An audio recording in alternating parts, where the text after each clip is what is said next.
नमस्कार, राम राम। हम लोग 10 मिनट शो जो हर सप्ताह एक सीरीज लेकर आते हैं, जिसमें 10 मिनट में प्रयास करते हैं कि कोई एक टॉपिक जिस पे हम लोग चर्चा करें जो हमारे हिंदी साहित्य नेट जेआरएफ की तैयारी में बहुत महत्वपूर्ण है। उसी सीरीज में मैंने खोजा, मैंने पाया कि बहुत सारी ऐसी संस्थाएं हैं जो हिंदी के संवर्धन के लिए काम करती रही, जिनसे प्रश्न पूछा जाता है कि हिंदी के संवर्धन के लिए कौन कौन सी संस्थाएं कार्य करती रही उस समय। तो उन संस्थाओं में फोर्ट विलियम कॉलेज से लेकर और आखिरी में कौन कौन सी संस्थाएं हैं, उन संस्थाओं की आज हम एक चर्चा कर रहे हैं। इस 10 मिनट की चर्चा में वो सारी संस्थाओं से आप अवगत हो जाएंगे। इसके बाद मुझे लगता है जो एक दो प्रश्न यहाँ से आएंगे वो आप सही कर लोगे। सबसे पहले उसी को देख लेते हैं, फोर्ट विलियम कॉलेज कलकत्ता में। वेलेजली इसकी शुरुआत कर रहे हैं, वेलेजली फोर्ट विलियम कॉलेज की शुरुआत करते हैं, संस्थापक हैं वेलेजली। और इसी फोर्ट विलियम कॉलेज में जॉन गिलक्राइस्ट हिंदी विभाग के प्राध्यापक होते हैं।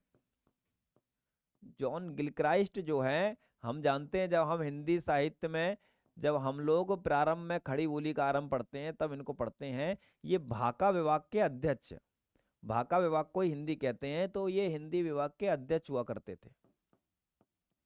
ठीक है, जॉन गिलक्राइस्ट। और इनके साथ साथ वहाँ हिंदी के दो लेखक जो प्राध्यापक रहे, जिनको हम लोग खड़ी बोली के आरंभकर्ता के रूप में या हिंदी गद्य के आरंभकर्ता के रूप में, जब हिंदी गद्य आरंभ होता है तो हिंदी गद्य के प्रारंभ में जिन लोगों की बहुत महत्वपूर्ण भूमिका है वो दो चार नाम है। उसमें सदासुख लाल नियाज हैं, उसमें सदल मिश्र हैं, उसमें लल्लू लाल हैं, उसमें इंशाअल्लाह खां हैं। ये चार नाम शुरुआत में रामचंद्र शुक्ल ने जिनका वर्णन किया है, उसमें दो नाम बहुत महत्वपूर्ण हैं। उसमें सदल मिश्र और लल्लू लाल हैं। लल्लू लाल और सदल मिश्र हैं जो फोर्ट विलियम कॉलेज में रहे थे, प्राध्यापक थे। ठीक है, लल्लू लाल और सदल मिश्र यहाँ भाका के प्रोफेसर थे, यानी यहाँ भाषा भाका यानी हिंदी पढ़ाते थे। तो ये दो नाम वो रहे, लल्लू लाल और सदल मिश्र। तो ये फोर्ट विलियम कॉलेज कलकत्ता में खुला, 1800 में खुला। जिस समय की चर्चा हम कर रहे हैं उस समय राजधानी ही कलकत्ता थी। कलकत्ता भारत की राजधानी, क्योंकि अंग्रेजों ने उसको राजधानी बनाया था, कलकत्ता शिक्षा का केंद्र था। उस समय के सारे कॉलेजेस वहां खोले गए। फोर्ट विलियम कॉलेज उस समय के प्रशासनिक अधिकारियों को ट्रेनिंग देने के लिए खोला गया था। तब उसमें भाका का यानी हिंदी का डिपार्टमेंट बना था, जिसको भाका कहते थे उस समय तक।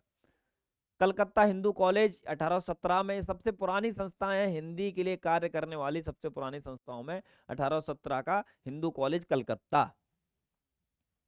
भारतेंदु ने कई सारी संस्थाएं बनाई, उसमें तदीय समाज 1873 में और कविता वर्धनी सभा जो काशी में निर्मित हुई। तो ये दो संस्थाएं भारतेंदु ने बनाई। ये दोनों संस्थाएं बहुत महत्वपूर्ण है भारतेंदु द्वारा जो बनाई गई हैं, तदीय समाज और कविता वर्धनी सभा।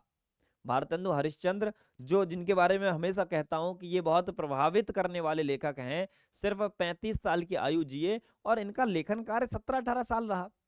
भाई पहली पुस्तक 1868 में लिखी, 1850 में इनका जन्म हुआ, 1868 में पहली पुस्तक लिखी और 1885 में दिवंगत हो गए। सिर्फ 18 वर्ष का लेखन कार्य, और उसमें इन्होंने 150 पुस्तकें लिख दी, आलोचना भी लिखी, नाटक भी लिखे, निबंध भी लिखे, उपन्यास भी लिखे, कहानी भी, यानी सब लिख दिया, कुछ छोड़ा ही नहीं। यात्रा वृतांत भी लिखे, हरिद्वार की यात्रा, मेहदावल की यात्रा, कितनी यात्रा वृतांत, लखनऊ की यात्रा इन्होंने भारतेंदु ने लिखे। संस्थाएं बना के हिंदी का प्रसार भी करते रहे।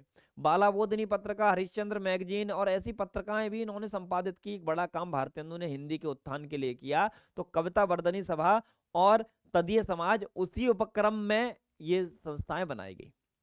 भाषा संवर्धनी सभा अलीगढ़ में बाबू तोताराम बनाते हैं, अलीगढ़ में। इंडियन प्रेस इलाहाबाद में चिंतामणि घोष ने बनाई 1884 में।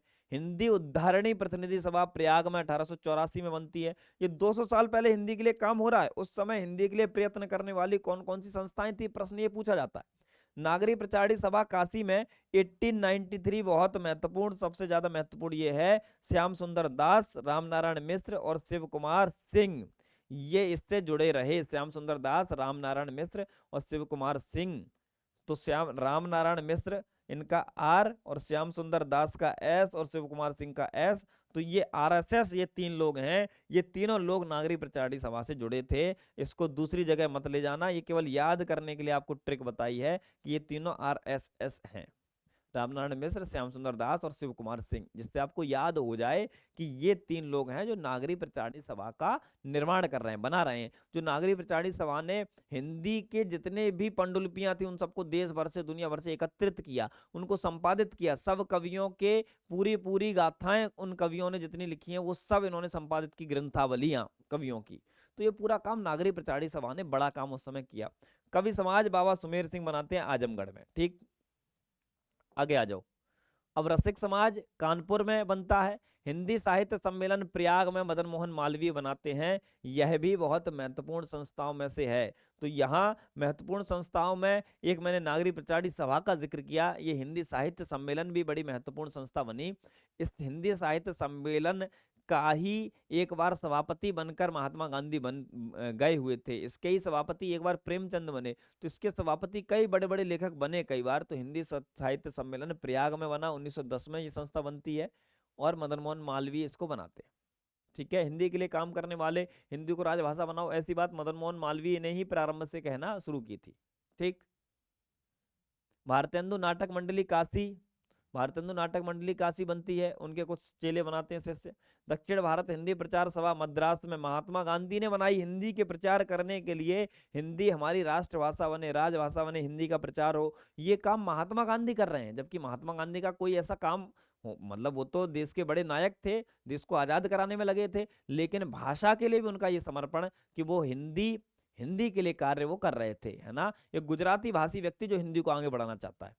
प्रगतिशील लेखक संघ लखनऊ में प्रेमचंद 1936 में इसकी अध्यक्षता करते हैं और ये बनता है लखनऊ में। नागरी लिपि सुधार समिति 1935 में काका कालेलकर लेके आते हैं। Indian People's Theatre Association IPTA 1942 में। परिमल नए लेखकों की संस्था बनती है 1944 में। साहित्य अकादमी भारत सरकार की जो संस्था बनती है, जवाहरलाल नेहरू उसको निर्माण करते हैं, क्योंकि वो उस पद पे रहते हैं, प्रधानमंत्री उस समय होते हैं। तो ये भारत सरकार की संस्था है साहित्य अकादमी, जो हिंदी के उत्थान के लिए काम करती है उस समय की। इसके बाद संगीत नाटक अकादमी दिल्ली की 1953 में राजेंद्र प्रसाद संगीत नाटक अकादमी, राजेंद्र प्रसाद इसका उद्घाटन करते हैं, क्योंकि ये उस समय भारत के राष्ट्रपति के पद पर आसीन होते हैं। ये सारी वो संस्थाएं हैं जिन्होंने हिंदी के उत्थान के लिए काम किया है। ये सब वो संस्थाएं हैं जो हिंदी के उत्थान के लिए लगी रही, काम करती रही। और कौन सी है? राजभाषा आयोग बना 1955 में, बाल गंगाधर खरे। राजभाषा आयोग के लिए आर्टिकल 344 में राजभाषा आयोग बनाने को लेकर जिक्र किया गया। ठीक, राष्ट्रीय नाट्य विद्यालय दिल्ली 1959।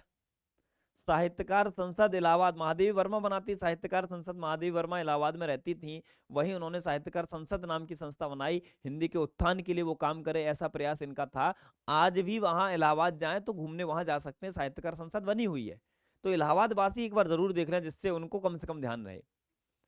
पुरुषोत्तम दास टंडन, राजर्षि पुरुषोत्तम दास टंडन ने हिंदी के लिए बड़ा काम किया और हिंदी परिषद प्रयागराज में ये बनाते हैं। तो पुरुषोत्तम दास टंडन का भी इस क्रम में बहुत बड़ा काम रहा। वत्सल फाउंडेशन दिल्ली में 1980 में अज्ञे ने बनाया वत्सल फाउंडेशन, और मीर मंडल देवरी में सैयद अमीर अली बनाते हैं। ये सारी संस्थाएं हिंदी के प्रचार प्रसार में लगी रहती हैं। हिंदी का प्रचार प्रसार ये संस्थाएं कर रही हैं, पुरानी संस्थाएं हैं। इसके अलावा बाद में तो हिंदी के प्रचार प्रसार के लिए कई अनेकों एनजीओ संस्थाएं बन गई, और हिंदी का प्रचार प्रसार संघ यानी शासन को, सरकार को करना है, ये तय करने वाला अनुच्छेद 351 है। कौन सा अनुच्छेद है? अनुच्छेद 351। राजभाषा हिंदी की संवैधानिक स्थिति जब यूनिट 1 में पढ़ोगे ना सब लोग, तो अनुच्छेद 351 है जो हिंदी के प्रचार प्रसार के लिए आदेश देता है। हिंदी के प्रचार प्रसार के लिए संघ यानी शासन को आदेश देता है। तो ये आर्टिकल 351 ये ध्यान में रखेंगे। यह अनुच्छेद, ये सारी संस्थाएं जो हिंदी के प्रचार प्रसार में लगी हुई थी, हिंदी के प्रचार प्रसार के लिए कार्य कर रही थी, इन संस्थाओं से प्रश्न आते ही आते हैं। हमारे नेट जेआरएफ में भी इससे प्रश्न पूछे जाते हैं, अन्य परीक्षाओं में भी इससे प्रश्न पूछे जाते हैं। तो ये बात आपको ध्यान रखनी, ये कुछ महत्वपूर्ण संस्थाएं थी, ये आप याद कर लो। तो मुझे लगता है इस 10 मिनट की वीडियो से आपके एक प्रश्न यानी 2 नंबर का काम हो जाएगा।